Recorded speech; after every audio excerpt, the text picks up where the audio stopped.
Chapter 12. Hiding the gem. It has to be enough. Circa 11 days, 25 hours since the assassination of rebel leadership. Karuxi took a deep breath as he approached Last Shadow's command room. It had only been 4 days since he'd arrived, but even while catching up with Lysanda and having fun with Namlana, Karuxi felt like weeks had passed. He still hadn't entirely gotten used to hours of manual labor, either. The doors to the command room stood open. The frame was tall and thick, likely made of Titan steel or some other strong metal, and had both geoaural and electric components to it, like the one back at Wolf Den. 2 guards flanked the entrance, and inside, Mahele, a thick Samyati man with tall Nimikadeka antlers and dark blue skin, sat in a chair, broad shoulders hunched. 2 women, presumably his daughter Pais, the Samyati one, and Kitai, his wife's Natari advisor, stood to either side, talking to each other. Another man and woman stood within, but they didn't participate in the conversation. From their posture, clothing, and the weapons they carried, Karuxi guessed they were some type of elites or bodyguards. Karuxi took a deep breath. Just relax. They have no legitimate reason to throw you out, and they're much less likely to kill you than Bonde's people were. Still, the terse responses Aiden had received from Mahele hadn't suggested Last Shadow's leadership was listening to reason these days. Karuxi brightened his clear notes, hoping to catch some of the conversation. The light wasn't too bad, but he winced at the smell of so many people without showers living in a tunnel system, and had to sift through all the ambient conversation and noise his enhanced hearing picked up to get anything from in the room. If we allow them to operate their fighters out of our hangars, the Natari one, Kitai, was saying to Mahele, Anorak might allow us to work with some of their sympathizers on the continent for resources, so we don't have to raid the Amaya supply shipments. I say it's still too risky, the other woman, presumably Pais, said. They're both so close to Amaya territory, and some of their people are working with Frozen Phantom. We don't want them operating out of our base. It draws too much attention. What if we could get a few fighters out of the deal? We'd still need fuel and ammunition. The costs just... Karuxi took note of that, but tuned the 2 women out as he peered at Mahele. The man sat hunched in his chair, resting his head on one hand. His silvery gold eyes were downcast under his orange brow, but they weren't bored. Thoughtful, and a little haunted. That was reassuring, at least. When Karuxi got to the door, he assumed his appointment would allow him to just walk in, but the guards stepped inward and held their rifles out to the side, blocking him. He dimmed his clear notes. The closest guard had an aqua gem crest at her brow and the light blue-violet skin and thin, branching antlers of a Yusanariti. She glanced at Karuxi, trying to look intimidating, and while the scar across her right cheek and jaw helped, Karuxi was used to Estingai's glares. Karuxi looked to the other one, a tall Natari man with light red skin and stripes that climbed from his neck up his jaw and to his cheeks. His uniform hid the gem crest at his clavicle, and he merely studied Karuxi. Karuxi smiled and identified himself. Mahele said he had some time to meet with me today. Both guards blinked, eyes going to his forehead, then growing wide. The Samyati one paled a bit, swallowing. Of course, Karuxi. I should have recognized you. Let me... Keep him there, Nata, the Samyati woman inside the command room said, walking toward Karuxi with eyes narrowed and arms folded across her chest. She stopped just behind the guards. Anything Karuxi wants to say to my father, he can say to me. He'd been right then. Looking Pais up and down, Karuxi found himself impressed. This woman was the most intimidating person Karuxi had encountered since entering the base. She was about Karuxi's age, had a face like a storm, and her tight-fitting clothes told Karuxi that she kept herself in fighting shape. Her clothing was also in much better condition than everyone else's. Special privileges or a point of pride? Studying Mahele and Kitai again, Karuxi had a feeling it was the latter. Their clothing was in better shape than most, but not as kept up as Pais'. With her closer, he also saw the family resemblance. She had the same stripes as Vila and deep blue Nimikadeka skin, but no antlers. Not surprising, given Vila's mixed parentage, even if Mahele was Samyanti. I requested a meeting with Last Shadow's leader, Karuxi said, trying to keep a respectful tone. If Mahele is busy, I don't mind waiting out here and talking with Nata and... Karuxi looked to the Natari one and raised an eyebrow. The man straightened. Chidi. Karuxi grinned. And Chidi. I would rather speak to Pais snorted, cutting him off. You're lucky I've even let you get this close after your... Let him in, Pais, Mahele said, voice tired, but firm. I accepted his request for a reason. Pais' frown deepened, blue gem crest at her brow shining, and she glared at Karuxi with her golden brown eyes before nodding to the guards. They stepped aside, and Pais took a step back to allow Karuxi through, but she didn't turn her back to him as he strode into the room. Karuxi tried not to take it personally. He did have a reputation. As he stood before Mahele, Karuxi took a moment to study Kitai. The Natari woman was tall and slender, with bright red skin and just a few small stripes running from her forehead down the bridge of her nose. Her dark brown eyes studied him with an almost amused light, and her dark coat hung open, with the shirt underneath dipping low enough to display a shining violet gem crest, though a thick braid of dark hair hung over her shoulder, obscuring part of it. Karuxi looked back to Last Shadow's leader and felt like he'd been punched in the gut.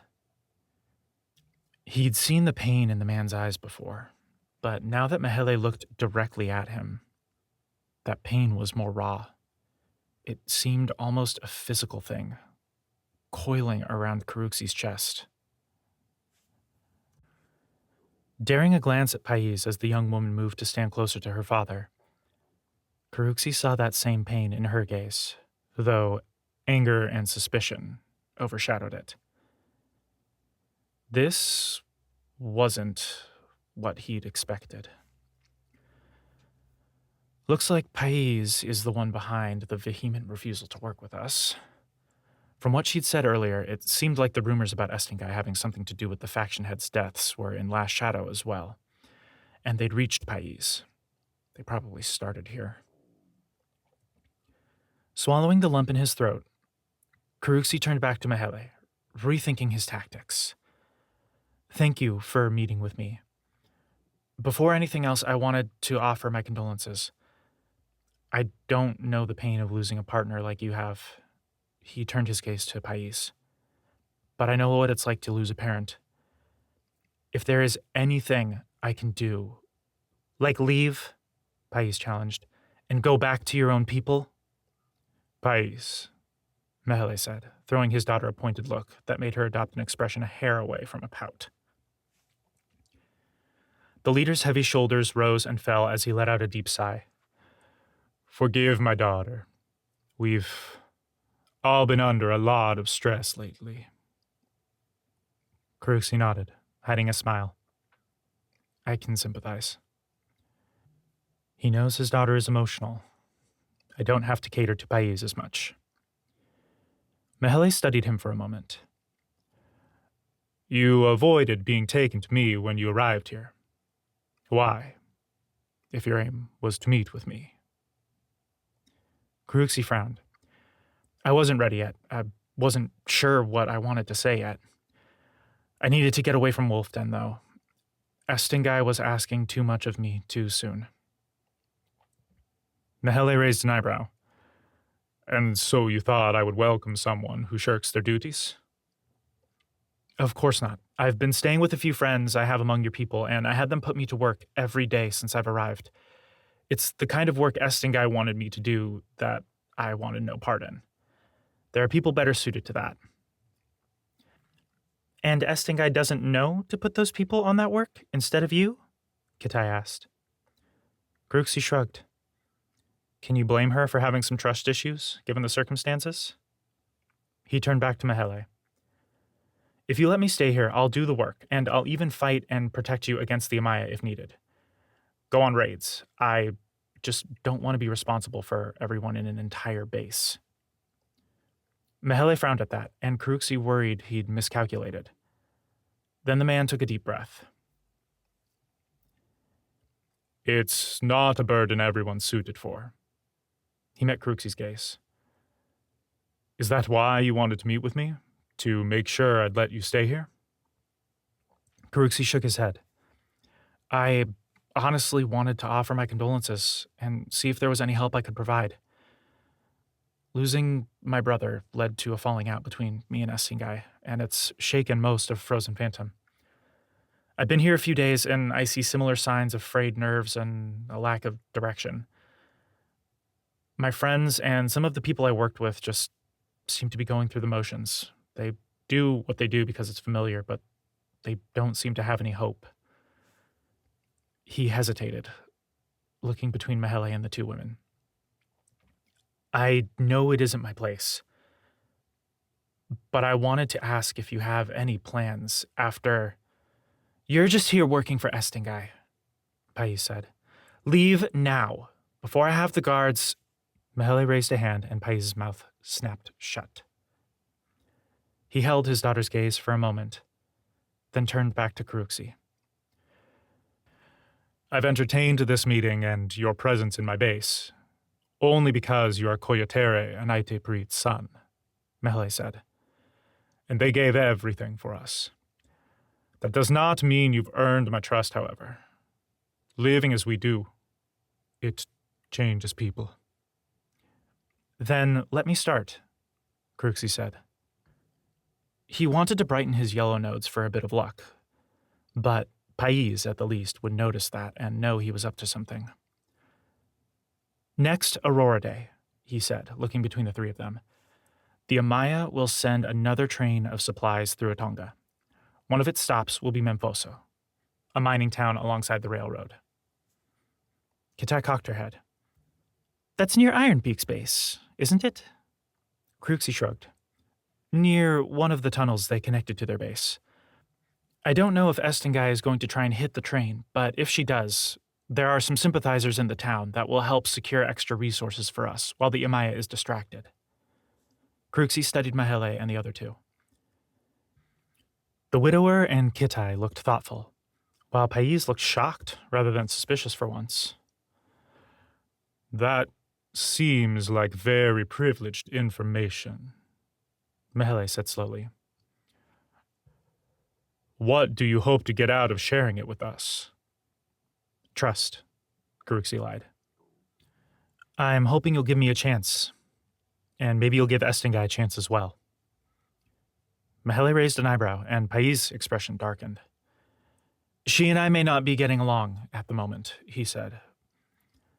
But she's Kojitere and Aiteperit's child as well, and she has a plan for us. I don't know if it will beat the Amaya or get us off this rock, but it's something. I'm not going to try and argue anything for her or myself, but I will point out that I am one of only 2 full Aurora-born that fight against the Amaya. If it looks to your people like you recruited me, that will score major points for you with them and boost their morale. From what I've seen, they need some of that. We all do. Mahele considered him for a moment, then looked between Kitai and Pais. The advisor shrugged, while Mahele's daughter frowned. Another moment of silence passed. Then Mahele nodded to Kruxi. You make a good point, Kruxi. I will have to verify the information you gave us, of course, but for now, you may stay among my people. If you and your friends need a bit more room, I'll find a place for you. Kruxi smiled and inclined his head to the 3 of them, hiding his confusion. He had expected Kitai to block him with efficient bureaucracy or something from what he'd heard about her, or at least play a bigger part. Am I missing something? He needed to get out of here and regroup. It seemed he wouldn't be able to trust his intel as far as he would like, and he would have to assess the leadership personally before he could determine who, if any of them, had betrayed Svamaku and the leaders. That's nothing new, though. It was the same way with Bonde. Only this time, he wasn't infiltrating a nest of insurgents. People bent on slaughtering towns like Memposo simply because the people there didn't actively resist the Amaya with everything they had. At the very least, he could learn as much as possible about Last Shadow, in case things went south. Auroras, I hope that doesn't happen. Thank you, and let me know if there's anything I can do to help, Cruxy said, forcing a smile. I have experience that could be useful, given recent events. Mehele's expression told Cruxy that he understood the message, and Cruxy smiled again. He shot a grin at Pais just to annoy her, before turning and walking out of the command room, back toward Lysanda and Nomlana's suite. I hid the gem. Now, I just need to wait and see where it shines.